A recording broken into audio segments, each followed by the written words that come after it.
Mambo vipi? Karibu sana ndani ya masuala ya transfers. Of course hapa ni mahali ambapo pia tunataka kuangalia games zile ambazo zinapigwa siku ya leo.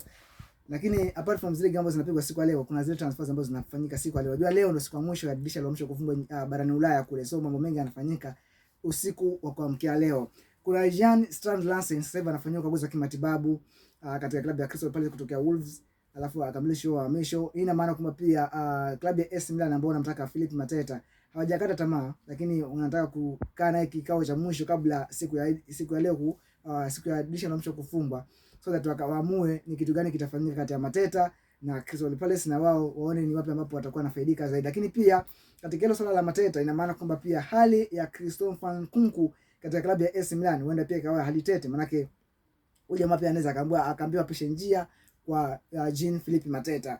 Kuna beki kina ana umri wa miaka 20 Jeremy Jacquet ambaye anatoka katika klabu ya Rennes kule nchini Ufaransa. Amekubali kujiunga na klabu ya Liverpool kwa kima cha paundi 70, lakini uhamisho utafanyika mwezi Juni. Nasikia kwamba leo atakuwa anafanywa ukaguzi wa kimatibabu kule AXA Center ambapo ni uwanja wa mazoezi wa klabu ya Liverpool, lakini baada ya pale atakuwa anarudi kwao nchini Ufaransa kukamilisha msimu, then ndo mwisho wa msimu atakuwa anakuwa mali rasmi ya klabu ya Liverpool. Kuna hali tete pia kuhusiana na Harry Wilson ambaye huyu ni kiungo wa klabu ya Fulham. Kuna klabu nyingi ambazo zinamtaka, lakini inasemekana kwamba huenda akasalia pale hata baada ya siku ya leo, kwenye siku ya mwisho ya dirisha la mwisho kufungwa atakuwa salia katika klabu ya Fulham.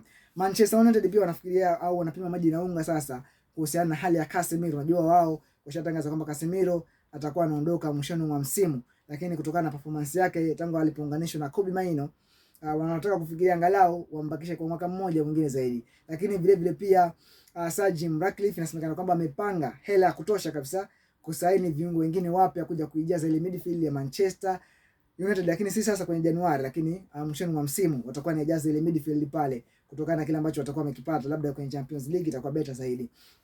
Kuhusiana na Joshua Zirkzee kuondoka, hiyo sasa hivi tusahau, maana inasemekana kwamba haizi kuondoka. Na kitu kingine cha kuzungumzia pia ni kuhusiana na Raheem Sterling ambaye aliondoka Chelsea. Kuna klabu ya Tottenham Hotspur ambao wameshauriwa kumsaini Raheem Sterling ambaye atakuwa anawagharimu paundi 0, yani hamna hela, namchukua tu bure. Lakini tatizo ni kwamba mshahara wa Sterling ni mkubwa kidogo na Spurs wataki, lakini kutokana kwamba James Maddison haeleweki majeraha, Kulusevski pia majeraha, Dominic Solanke alipiga game safi jana dhidi ya Man City, lakini pia yeye ni mtu wa majeraha sana. Wanaambiwa Sterling anaweza akawasaidia kidogo katika hiyo hali ya kuboresha matokeo kipindi hiki kigumu kwa upande huo. Na kuhusiana na kinda yule ambaye ni James McAtee wa Nottingham Forest kuondoka, klabu ya RB Leipzig inamtaka, kuna klabu nyingine nchini Hispania pia zinamtaka, lakini inasemekana kwamba Nottingham Forest hawako tayari kumwachilia ubeki aondoke.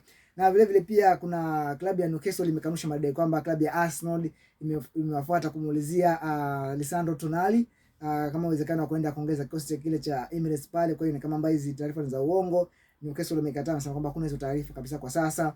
Na Arsenal pia hawafikiri pia kumuuza yule kinda wao ambaye ni Downey, hawafikiri kabisa kumuuza, maana yake wanahisi kwamba baadaye atakuja kuwasaidia katika ile klabu ya Arsenal. Nataka tuangalie pia Chelsea ambapo Diatro Fofana ameenda nchini Ufaransa. Diatro Fofana ameenda nchini Ufaransa, lakini wao pia wamerudisha beki kutoka kule Ufaransa ambaye alikuwa amempeleka kwa mkopo kule katika ile klabu. Man City wanafikiria leo labda pengine itakuwa ni zamu ya kumfungulia Calvin Phillips kuondoka, maana yake jamaa yuko pale tu lakini hapati nafasi ya kucheza, na wanahisi kama ambaye labda muda wake umekwisha, lakini hajapata klabu, kwa hiyo wao watakuwa wanamuondoa. Kuna klabu ya Everton pia baada ya kusemekana kwamba Jack Grealish huenda kaka nje kwa muda mrefu zaidi, wao wanafikiria pia kuingia sokoni ikiwa atapata mtu wa kuja kuziba nafasi ile ya Jack Grealish. Crystal Palace pia nikimalizia ni kwamba wako tayari kusaini beki yote yule ambaye atakuwa anapatikana usiku wa leo, lakini ikiwa atamkosa beki ambaye atakuwa anapatikana, basi watakuwa wanabaki bila, maana McGuire tayari ameondoka kwenda katika klabu ya Man City. Kwa hiyo wao wanabaki bila beki pale katika ile klabu yao ambaye anaweza kaziba nafasi ya McGuire. Taarifa ni nyingi za uhamisho. Kama kawaida wanakuambia kwamba ukiendelea kugana katika ino channel utakuwa unapata taarifa nyingi za michezo. Of course baada ya dirisha la mwisho kufungwa usiku wa leo, kesho nitakuwa nakwambia zile sajili ambazo zimekamilika huo usiku wa kuamkia kesho. Nitakuwa nakuelezea taarifa zote zile ambazo zime make headlines siku hiyo ya kesho.